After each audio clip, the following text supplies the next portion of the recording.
Dinah Penty is old money. These people know which side of the bread is buttered. ST does not have that background. Ignoring, no, they don't like her. Why can't people understand something as simple as that? Another flop on the way. So ये सारे comments तो आपने देख लिए. अभी हाल ही में lot has been going on, तो शुरुआत करेंगे हम श्वेता तिवारी, करण जौहर और तमन्ना भाटिया की वायरल हो रही इस क्लिप के साथ. सो अभी हाल ही में ना मेरी फीड में ये क्लिप आई थी जहां पर a lot of celebrities were posing for some Amazon show. अगर कास्ट की बात करी जाए तो स्मृति श्वेता तिवारी, तमन्ना भाटिया, डायना पेंटी और भी कई सेलिब्रिटीज थे who were a part of this show. And while they were posing for the paparazzi, लोगों ने ऐसा नोटिस किया कि श्वेता तिवारी को इग्नोर किया जा रहा था बाय करण जौहर. अब अगर आप करण का नाम सुनते हो तो of course he has nepo bias, जहाँ पर वो यूजुअली आउटसाइडर्स को बहुत अच्छे से ट्रीट नहीं करते हैं.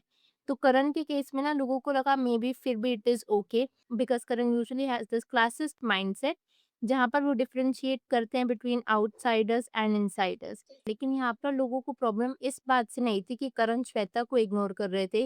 Of course that is not right. जब तमन्ना और डायना ने भी श्वेता को इग्नोर करना शुरू किया, who are themselves outsiders, that is where it hit the most. जैसे कि आप यहाँ पर ये ट्वीट देखो.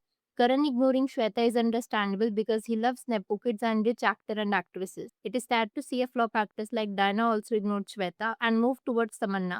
Shweta has ruled television for straight 20 years and she is more talented and fit than Diana Penty. It is because Ori does not like Palak Tiwari and Karan Johar is very close to Ori. Maybe that is why. ये तो करण के perspective से था. And then I saw this comment as well which says Diana Penty is old money. These people know which side of the bread is buttered. Shweta Tiwari does not have that background. और कहीं ना कहीं ये correct भी है that Diana Penty actually comes from a very wealthy background. In case आप नहीं जानते कि डायना को ओल्ड मनी क्यों बोला जाता है, so let me share with you. Diana का एक 100 ईयर ओल्ड कॉलोनियल बंगलो है इन साउथ मुंबई जिसको लोग सोबो भी कहते हैं. अगर इस बंगलो की आज बात करें जाए so it is easily 100 crore plus worth property. और साथ ही साथ में इनके और भी कई बिजनेसेस होते हैं. और बॉलीवुड में usually if you are from old money तो रिस्पेक्ट किया जाता है even if you are an outsider. And that is the case with Diana. और अगर आप इस क्लिप को देखो ना तो कहीं ना कहीं ये रियल लाइफ की रियलिटी भी बताती है, बिकॉज बाहर दिस इज हाउ पीपल जज you. Even though entertainment industry में श्वेता को ज़्यादा एक्सपीरियंस है, ज़्यादा काम किया है, बट फिर भी अनफॉर्चुनेटली उनको इग्नोर किया जा रहा है because of this classist mindset. खैर, अब अगर आगे हम मूव ऑन करें और बात करें शनाया कपूर की, सो शनाया से रिगार्डिंग ना अभी हाल ही में ये आर्टिकल सामने आ रहे थे दैट शनाया अपना टॉलीवुड में डेब्यू करने वाली हैं and she is doing the debut opposite Teja Sajja in the sequel to the 2021 hit zombie Reddy. अब इस मीडिया आर्टिकल के हिसाब से ना ये बताया हुआ है कि शनाया सिर्फ सिलेक्ट ही नहीं हुई है to do a Telugu movie या फिर उसने चूज नहीं की है. इनफैक्ट ऑलरेडी शूटिंग स्केड्यूल खत्म भी हो चुका है. So this one says she has been sensible to choose a zombie comedy and one opposite an actor who is still rising in the ranks rather than doing a film opposite a big star and getting lost in the frame. और जैसी announcement सामने आई ना कि शनाया अब Telugu industry में भी देखी जाएंगी, a lot of people were not really happy क्योंकि बॉलीवुड में अभी तक शनाया ने खुद को एस्टैब्लिश भी नहीं किया है और साथ ही साथ में अब Hindi diction is really bad. So ऐसे में क्या वो एक और नई लैंग्वेज को अडेप्ट करने के लिए रेडी हैं? आप यहाँ पर पहले कुछ कमेंट्स देख लो. She can't even speak Hindi properly, how is she going to do a Telugu movie? It is her sixth project already, and three shelf total nine. And there is Pratibha Nitanshi Medha, who debuted before Shania and still have 2 to 4 max projects in hand. Another flop on the way. She thinks the Telugu film industry does not require acting. What a joke. अब well जब इस report को देखा था ना, so I instantly remembered Janvi, क्योंकि अगर आपने जानवी को भी देखा हो, so it seems as if Shania is following the same trajectory as her cousin. क्योंकि जहाँ पर जानवी ने कुछ बॉलीवुड प्रोजेक्ट्स में काम किया था, वहीं पर वो साउथ इंडस्ट्री में ना फ्लावर पोर्ट रोल्स करना स्टार्ट हो गई थी. एंड ऑनेस्टली स्पीकिंग जानवी को उस फ्लावर पोर्ट रोल से ज़्यादा टेंशन मिल रहा था जो उसको बॉलीवुड की फुल फ्लेजेड मूवी करके भी नहीं मिल पा रहा था. मैंने एक आर्टिकल भी पढ़ा था about how the fact Janhvi को पेडी मूवी के लिए अपोजिट रामचरण 8 करोड़ रुपीज पे किए गए थे. दैट वाज रफली 50% increase from her normal remuneration. अगर आप बॉलीवुड में देखोगे तो उसकी fees is usually 1 to 2 crore rupees.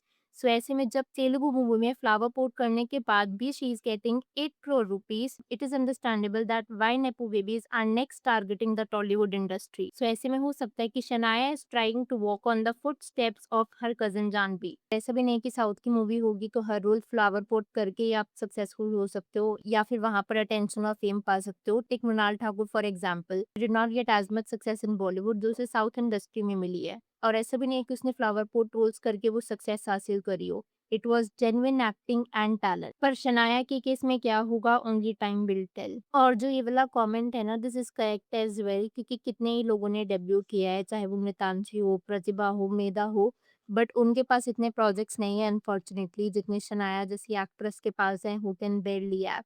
And this kind of shows की नेटवर्किंग और कनेक्शंस बॉलीवुड में कितना मैटर करते हैं। अगर बात करी जाए शर्वरी वेदांग रैना और इम्तियाज अली की मूवी मैं वापस आऊंगा की रिगार्डिंग, तो आप जानते होंगे कि मूवी को रिलीज हुए कुछ खास टाइम नहीं हुआ, बट ऑलरेडी इस मूवी के कास्ट को ना अवार्ड मिलना स्टार्ट हो गया है।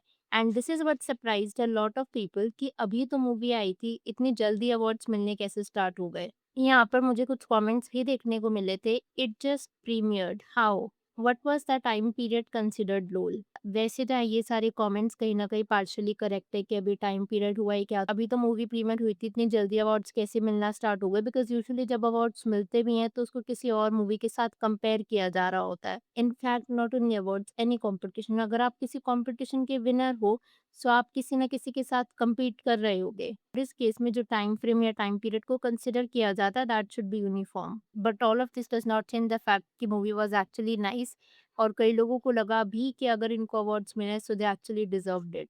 अब क्योंकि हमने एक ऐसे अवार्ड की बात करी where actually the cast deserved it, तो वहीं पर ऐसे अवार्ड की भी बात करना चाहूँगी where the person who got it did not even deserve it. यहाँ तक कि लोगों को उसके नॉमिनेटेड होने पर भी डाउट था, and that is none other than Ananya Panday. So अभी हाल ही में अनन्या को नवाजा गया with stand out performance of the year award at Hungama award, और ये अवार्ड अनन्या को मिला था for the movie Kesari chapter 2। शायद आपको अभी ये सुनकर के इतना बुरा ना लगे, बट अगर मैं आपको बाकी के नॉमिनेशंस बताऊं, that is when you actually might feeling a bit bad about the other nominees. So बाकी जो नॉमिनेटेड एक्ट्रेसेस थी for the same award, that was Tripti Dimri, Kriti Sanon, Rakul Preet and Rashmika Mandanna. अब ऐसे जब सामने इतने अच्छे-अच्छे नॉमिनेशंस हो एंड स्पेशली तृप्ति दिमरी हो for the movie Dhadak, I think it is really unfair for Ananya to win this award. Ananya की इस विन पर मुझे कुछ कमेंट्स भी देखने को मिले थे। This is crazy level nepo privilege, she is a joke, doing all this makes her a bigger joke. I can't imagine the hollow life these people must lead. No real dreams, no real achievement. It is a constant cycle of paisa feek tamasha dekh. They are so out of touch from what real life highs and lows must feel like. Their whole lives are built on borrowed or stolen moments. Sometimes privilege can be so monotone. She does not even deserve a nomination. बिना acting करे free में award मिल गया। I think this girl is in every award function. ये लोग करते क्या है इतने अवार्ड्स के साथ? How is she winning the battle to get people back into the theaters when Chand Mera Dil limped at the box office? Until how long will she keep winning for Kesari? You have Priti who had Chere Ishq Mein and Cocktail 2, and Tripti who had Oh Romeo and Ma Behan very recently in the nominees, and she goes on to win.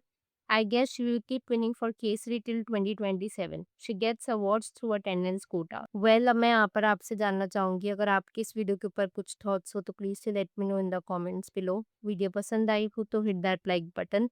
Consider subscribing the channel if you haven't already, and I will see you super soon with another video.